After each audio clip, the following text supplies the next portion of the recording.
Yo, what's going on, everybody? It's Caesar Pizzo, and here we are at Lone Wolf Paintball, and this time we are talking about the MacDev GTX series. Did you think you'd ever be saying that? Nope, but Nope. we are. You know what? We got good friends in great places. Yeah. So let's get down dirty and talk about this powertrain core from the MacDev edition, the GTX. So basically it pops back out, slide it out, like this. So everybody else knows these parts, you know, but basically what they say, the MacDev, we've got the keg and we've got the actual switch keg here. So this keg, completely different from cans and all that stuff. So we got front keg, back keg. It's going to be hard for me to say this. It's a lot of kegs. Yes. It's like I'm back in the bartending game. Yes, sir. Yeah. You know, me and Fitz hold kegs. Yes. Big old kegs. All right. So basically, what you're going to do is you're going to take the front keg off of the actual bolt guide, and then you've got your bolt inside the front keg. So I would eliminate and take the front soft tip off of it, and then you can remove that right out the back. So highly recommend you maintenance on these guns. 5-6 cases or so. The regulators is about 40,000 rounds. So basically you've got your internal O-rings, ID O-rings, OD O-rings. So on the actual bolt, you've got this one here's the bumper. This one's the ones that seals. Can you pick that up, Fitzy, right here? Yeah. All right. So basically when you're maintaining these guns, what you want to do is you want to pull the O-rings off, clean them. Any excess grease, take it off. If you want to re-grease it, what you're doing is when you take it off, you want to maintain it and put grease in the actual O-ring groove. The guns come with grease, but what I personally use the Ultra Silk Performance lubricant. So, and then I use Boom Juice on all the metal contacts. Boom, boom. See this? High performance lubricant. There you go. So, go inside the O-ring groove. You know, get yourself, put some lubricant inside here, and then go ahead and put the O-ring back on, and then boom. Same thing with the can O-ring. When you take it out, clean inside of it. So wipe off any extra old grease, anything like that.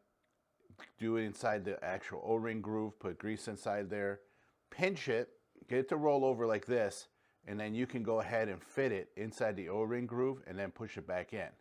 It's real simple. You can use a brush, you can use a Q-tip, a finger, but you want to make sure you get it in there and then go ahead and apply it around the O-rings.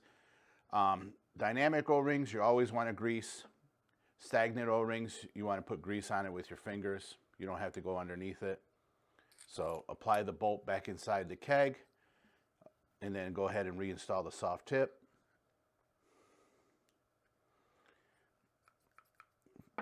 And then your bolt guide itself, the assembly of the bolt guide, this is the whole bolt guide, the blue piece right here. So that disassembles just like this. So, and then you've got the spool inside here. This is the whole bolt guide. Basically, you have these two O-rings right here, which are the dynamic O-rings. Then you've got a rear bumper. These are the ones that you want to do some heavy maintenance on it.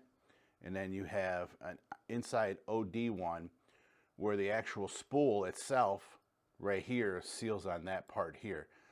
You're going to lubricate this area and this area. They highly recommend that you leave this O-ring wiped off clean and dry. That's what they recommend.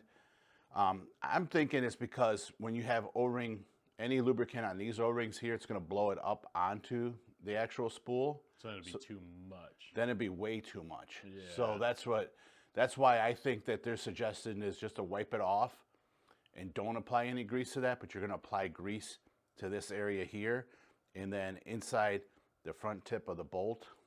But they don't recommend putting any grease on here. I think it's because whatever blows from here gets on here anyways. So, and then you've got your actual spool spring that goes inside here. That's funny because not a lot of people think about that. Too much grease is a bad thing. Yes, it could be. Yeah. So, and then you've got your spring pin. This is where I like to apply the actual boom juice. So basically you've got metal to metal contact here. Not a lot, maybe 1 or 2 drops tops. Basically you've got 2 O-rings on the switch itself that you might want to maintain and keep clean. Yeah. And then when you do assemble it, go ahead and put the spring back on the pin. Put it back in the spool first. So right here, just like this, and then go ahead and guide it back inside there. And then you've got the actual bolt guide that screws right onto the back keg. Just like this. All right. And then the front keg screws onto the bolt guide. Just like that. So it's really easy peasy. Lemon squeezy. Looks Yeah. I mean, and that's the simple breakdown and the, yeah, honestly.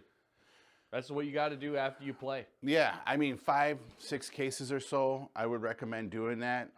It's not a lot of maintenance, it's real simple. Yeah. So I can't wait to shoot this thing. yeah. Yeah. We And just need to then get it outside. in the next video, we're going to tear down the regulator and show you how to maintenance the actual regulator. If there's any other markers that you guys would love for us to tear down and do a maintenance in that we haven't done already, just place it into the comments and let us know. But what's the best source in paintball? And that is lonewolfpaintball.com.